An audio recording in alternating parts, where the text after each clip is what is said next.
Capitão Fantástico é um filme fantástico e controverso. Um filme que consegue o efeito único de se conectar com qualquer um que o assiste e ao mesmo tempo consegue se distanciar dessa pessoa. E um dos motivos para que isso aconteça é justamente a bagunça ideológica presente na vida da família Cash. De um lado temos o homeschooling numa família numerosa, algo mais associado à direita. Do outro lado temos uma educação que é ao mesmo tempo metódica e anárquica, marcada por livros de muitos teóricos de esquerda. E nosso objetivo aqui hoje é desembaralhar as ideias trazidas por essa obra e entender o que é de fato pura sanidade e o que é loucura. Então pegue seu café e se prepare, porque nós vamos mergulhar nessa obra que é ao mesmo tempo tão boa e tão polêmica. Olá, eu sou o Guilherme e a primeira coisa que nós precisamos entender aqui é que Capitão Fantástico foi feito de fato com o objetivo de incomodar. Neste filme, o ator Viggo Mortensen, nosso eterno Aragorn, vive a melhor atuação de sua carreira na pele de Ben, pai da curiosa família Cash. E muitas coisas nos chamam a atenção e nos fascinam nessa dinâmica familiar. E entre elas nós temos a rotina matinal de exercícios, o hábito da leitura diária de livros ao redor da fogueira, as aulas de luta e defesa pessoal, que são treinadas realmente para situações de vida ou morte, a musicalidade, o modo rústico de viver e, é claro, a incrível genialidade das crianças da família Cash. E tudo isso nos encanta justamente por parecer ser mais saudável e menos artificial que a nossa forma de viver. E o mais impressionante aqui é que, embora esse filme tenha sido lançado em 2016, ele tem envelhecido como vinho. Por não usar efeitos especiais e se concentrar num ambiente majoritariamente natural, a sua estética já é atemporal. Mas muito da sensação que nós temos de que esse filme está se tornando melhor com o passar do tempo se dá principalmente por nós estarmos nos distanciando cada vez mais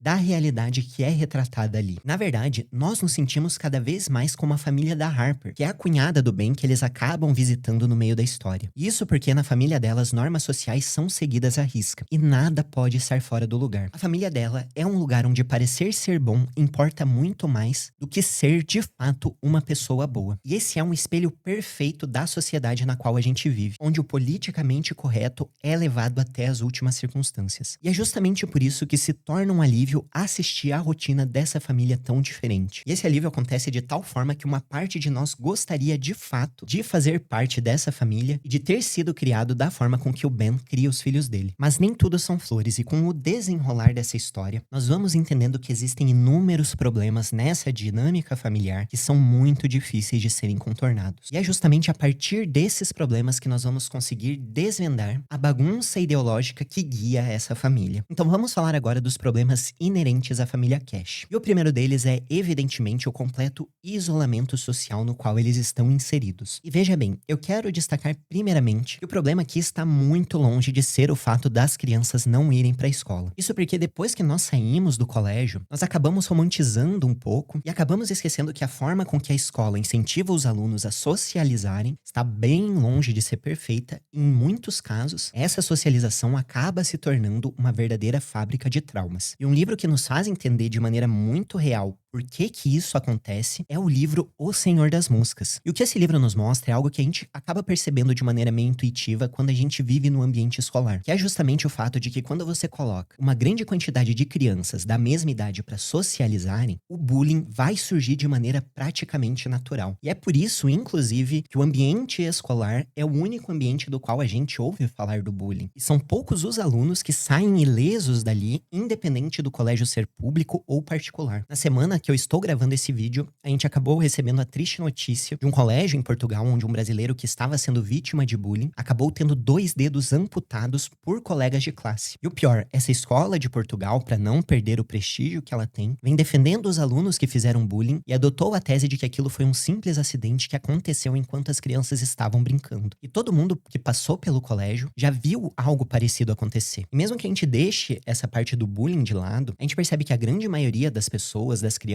que saem da escola, saem com uma grande fobia social e um grande medo de falar em público. Eu não sei como é que foi no seu círculo social, mas a grande maioria das pessoas que eu conheço saiu do colégio preferindo morrer do que ter que apresentar um trabalho na frente de outras pessoas. Mas voltando pro filme, o importante é entender que o grande problema da família Cash não é necessariamente educar os filhos fora da escola. O grande problema é educá-los de maneira completamente isolada da sociedade, sem ter contato com outras pessoas, com outras comunidades e sequer tendo contato contato com os avós e outros membros da família. E nós vemos o impacto disso através dos olhos do filho mais velho dessa família, o Boldevan. Ele está numa fase da vida onde a maioria dos jovens está entrando na faculdade, começando a ter relacionamentos. E justamente por ser o filho mais velho que acompanha o pai nas idas para fora da cidade, ele observa os outros jovens da idade dele e quer participar daquele círculo social. Porém, por nunca ter convivido com outras pessoas, ele simplesmente não sabe como fazer aquilo. Como ele mesmo diz numa discussão que ele tem com o seu pai, todo o meu conhecimento vem dos livros, e eu não entendo de absolutamente nada que esteja fora deles. E embora ele seja aquele que está sofrendo com essa situação de maneira mais evidente, inevitavelmente todos os outros filhos acabariam se encontrando no mesmo dilema. E o grande conflito familiar que se torna o motor de todo esse filme acontece graças a um acidente que estava completamente fora dos planos dos pais da família Cash, que é o adoecimento repentino da matriarca da família, a Leslie, após o nascimento do seu último filho. Diagnosticada com transtorno bipolar, a convivência com a mãe da família começou a se tornar cada vez mais difícil. E isso especialmente pela forma de vida que eles estavam levando. E aqui a família Cash encontrou seu maior dilema: continuar com a mãe por perto e vê-la piorar a cada dia que passa, ou se render ao auxílio da sociedade moderna, enviando-a para um hospital psiquiátrico. No fim, o desfecho dessa história acaba sendo mais trágico do que o esperado, e é ele que se torna o catalisador ou um incidente incitante que motivará toda a jornada de desenvolvimento e amadurecimento pela qual a família Cash irá passar. Mas entre todos os problemas desta família, que provavelmente está no topo, é a aparente falta de objetivo na educação das crianças. Isso vem justamente da confusão ideológica na qual ela está inserida. Mas antes de entrarmos nesse ponto, se você está gostando desse vídeo, não esqueça de deixar o seu like e se inscrever no canal caso você ainda não seja inscrito. E agora vamos finalmente falar da ideologia que guia a família Cash. E como eu comentei no começo, a educação das crianças é, sem dúvidas, o ponto mais legal desse filme. Ver como até as mais pequenas estão muito acima da média da sociedade é algo que de fato nos inspira e nos dá até esperanças de um mundo melhor. Mas o grande problema aqui não é a qualidade da educação delas, mas sim a sua aparente falta de objetivo. Afinal, ele não está preparando elas para entrar numa boa faculdade, como é o mais comum de se acontecer nos dias de hoje. Ele também não está se preparando para ter um empreendimento, nem impactar o mundo através da iniciativa privada, que seria algo mais ligado à direita. Mas também ele não está treinando elas para serem grandes ativistas políticas, nem fundadores de ONGs que defendam alguma causa, que seria algo mais ligado à esquerda. Ele aparentemente está, de fato, treinando elas para serem as melhores versões de si mesmas. Mas a grande pergunta que fica é: para que eles treinam? Qual o impacto que essas mentes tão geniais irão deixar no mundo e na sociedade se eles estão completamente fora dela? E para não ser completamente injusto com o filme, no final, de fato, nós descobrimos qual era o grande plano dos pais da família Cash para os seus filhos. Eles queriam criar reis filósofos, inspirados na República de Platão. E se você lê a República, você vai ver que essa questão dos reis filósofos é de fato inspiradora. Nela, Sócrates descreve que o governante ideal seria alguém que teria uma forte disciplina física, algo que a família Cash cumpre à risca, e teria também um vasto conhecimento e um grande amor à sabedoria. Outro ponto que a família Cash acertou na educação das crianças. Porém, algo fundamental descrito na República é muito negligenciado aqui, que é justamente a vida em comunidade. No livro, Platão descreve que a educação dos chamados reis filósofos passaria por uma intensa vida em comunidade, vivendo inclusive em grandes repúblicas, dormindo, comendo e partilhando de todas as atividades ao lado dos outros guardiões, que seriam os outros jovens que estariam sendo preparados para se tornar a elite da monarquia platônica. E é justamente esse pequeno detalhe que falta aqui. Uma comunidade expandida que também educa bem os seus filhos e se organiza de tal forma que causará um impacto real no mundo. E eu acredito que esse erro deles não se dá nem por maldade e nem por uma falta de conhecimento da República de Platão, mas ele se dá justamente pela repulsa que os pais da família Cash sentem pelo mundo moderno. A ideologia oficial desse casal seria justamente um anarquismo mais à esquerda. Noam Chomsky, que é um intelectual que tem destaque nesse filme, seria um norte para nós entendermos o que de fato eles acreditam. Esse anarquismo à esquerda defendido por Chomsky é o que nós poderíamos chamar em português de anarcossindicalismo. E ele é parecido com o anarcocapitalismo da direita por acreditar que a existência de grandes estados controladores é um erro. No lugar disso, essa ideologia específica prefere alternativas mais localizadas e mais orgânicas. Porém, muito provavelmente, como os Cash não encontraram pessoas suficientes para viver a utopia anarco-sindicalista, eles preferiram se isolar do mundo do que ter que viver em uma sociedade na qual eles discordam veementemente. E é justamente por ser uma mistura desconecta de ideologias que os pais pais achavam legais, que a educação das crianças, embora eficaz,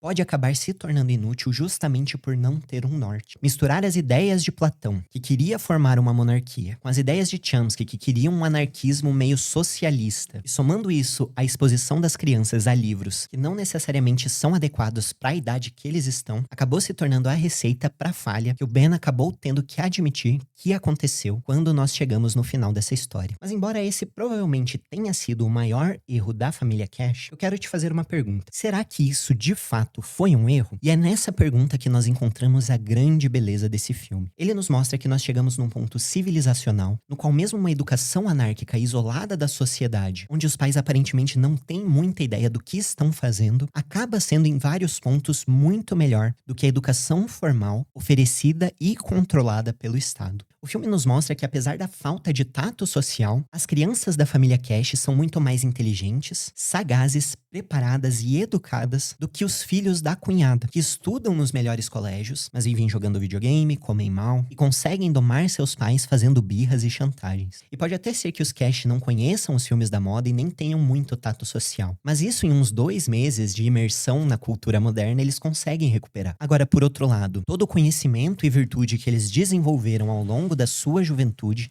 dificilmente poderia ter sido obtido se eles tivessem tido uma educação mais convencional. E mais uma vez, se você gostou desse vídeo e gosta desse filme, não esqueça de deixar o seu like, se inscrever no canal e deixar um comentário dizendo o que você achou. E por enquanto é isso. Obrigado por assistir até aqui, veja mais vídeos e até a próxima.